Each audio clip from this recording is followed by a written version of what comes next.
Bangkok ne sera pas inondée, car les niveaux d'eau dans la capitale et les conditions météorologiques ne devraient pas entraîner des situations égales ou pires que celles enregistrées avant la catastrophe de 2011, a déclaré la première ministre Paetongtarn Shinawatra.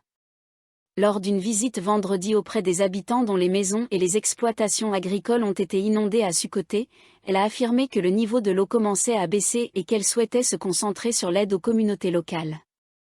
Elle a ajouté qu'elle avait parlé à de nombreuses personnes lors de ses visites dans les zones inondées et qu'elle avait pris conscience de leurs difficultés actuelles. Les choses commencent à s'améliorer. Le niveau de l'eau commence à baisser. À chaque inondation, il y a beaucoup de pertes et de souffrances. Je souhaite donc me concentrer sur l'aide aux populations, a-t-elle déclaré. Interrogée sur les rapports officiels indiquant qu'un important volume d'eau descendait du nord vers la région centrale et Bangkok, Madame Paetongtarn a répondu que les barrages situés en amont pouvaient stocker suffisamment d'eau pour réduire les risques d'inondation en aval. Bangkok ne connaîtra pas d'inondation. De plus, aucune tempête n'est prévue. Bangkok est donc en sécurité, a-t-elle assuré. Lorsqu'on lui a demandé si la situation hydrologique de cette année pourrait ressembler à celle de la grande inondation de 2011, elle a confirmé que ce n'était pas aussi inquiétant qu'en octobre 2011, lorsque 5 tempêtes successives avaient causé des dégâts importants à travers la ville. Elle a précisé que cette année, il est prévu qu'il y ait 2 tempêtes, voire aucune. À la question de savoir si des préparatifs avaient été faits en prévision d'une possible augmentation des précipitations entre septembre et octobre, la première ministre a confirmé que des préparatifs suffisants avaient été réalisés. Elle a ajouté que les précipitations de cette année ne seraient pas aussi importantes qu'en 2011.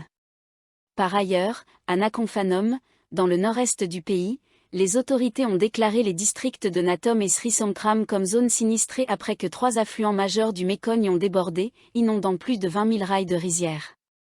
D'après une source, le niveau de l'eau dans le Mékong a atteint presque 11 mètres hier, à seulement 1 mètre du niveau de débordement.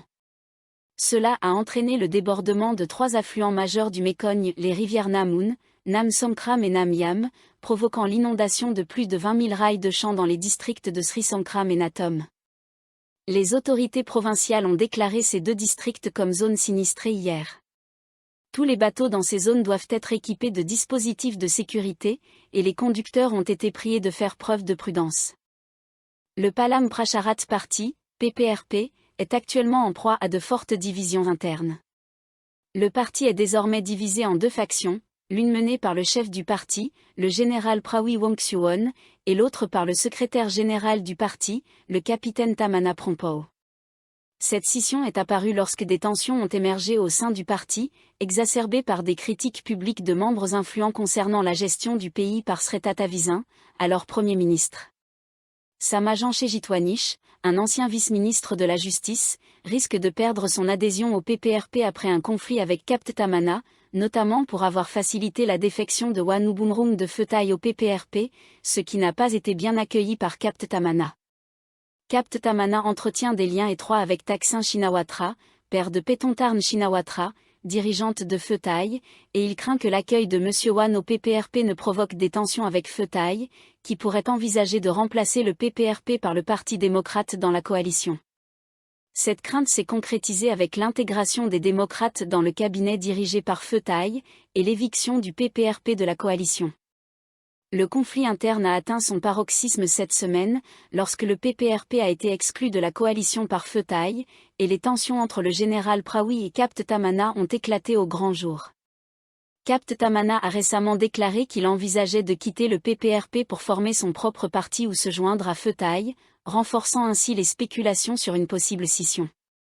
La position politique du général Prawit est affaiblie, notamment après l'absence remarquée de son soutien lors des votes clés pour l'élection des dirigeants de Pheu Thai, Srettha Thavisin et Paetongtarn Shinawatra, comme Premier ministre. Cette situation a précipité la décision de Pheu Thai d'expulser le PPRP de la coalition. Malgré ces bouleversements, le général Prawit, ancien général influent ayant joué un rôle clé dans le coup d'État de 2014, ne semble pas prêt à se retirer de la scène politique. Il pourrait chercher à tirer parti de ses relations établies au sein des agences publiques pour contrer ses adversaires.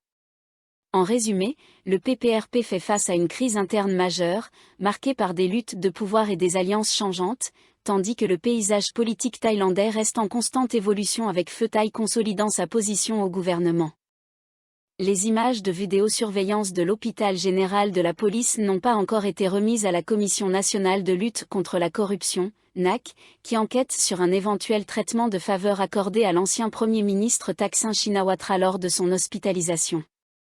Le secrétaire général de la NAC, Niwatché Kazemongkol, a indiqué que la commission avait déjà recueilli de nombreuses informations et qu'une décision serait bientôt prise sur la poursuite de l'enquête.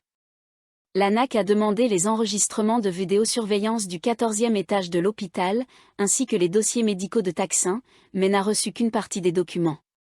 M. Niwatché a précisé que la NAC vérifierait l'existence et l'utilisabilité des enregistrements et pourrait enquêter sur les raisons d'un éventuel refus de transmission des preuves. Le chef du parti Seri Ruam Thai, le général de police Serepizut Temeyav, a récemment annoncé le retrait de son parti de la coalition dirigée par Pheu Thai et a affirmé détenir des informations secrètes sur Thaksin, y compris sur son état de santé à l'hôpital. Il a déclaré attendre une convocation de la NAC pour témoigner. La NAC pourrait également convoquer des responsables de la prison de détention provisoire de Bangkok et de l'hôpital pour enquêter sur les services médicaux fournis à Thaksin. Plus de 100 agents pénitentiaires et cadres des services correctionnels impliqués dans son traitement devront témoigner. Le ministère des Transports a décidé de prolonger la tarification unique de 20 bas sur les lignes ferroviaires électriques rouges et violettes, bien que cette politique devait initialement se terminer en novembre, citant une augmentation de 26% du nombre de passagers. Le ministre des Transports, Surya Jindringrianki, a déclaré que son ministère a continué de promouvoir cette tarification unique, en mettant l'accent sur les lignes rouges des chemins de fer d'État de Thaïlande, SRT, et la ligne violette du métro rapide, MRT. Le cabinet avait autorisé un projet pilote sur ces deux lignes du 16 octobre 2023 au 30 novembre 2024, dans le but de réduire le coût de la vie. M. Surya a confirmé que les passagers de ces deux lignes pourront continuer à bénéficier de cette politique sans interruption.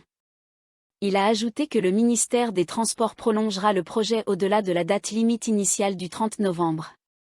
Si une approbation du nouveau cabinet est nécessaire, le ministère soumettra une proposition, a-t-il précisé.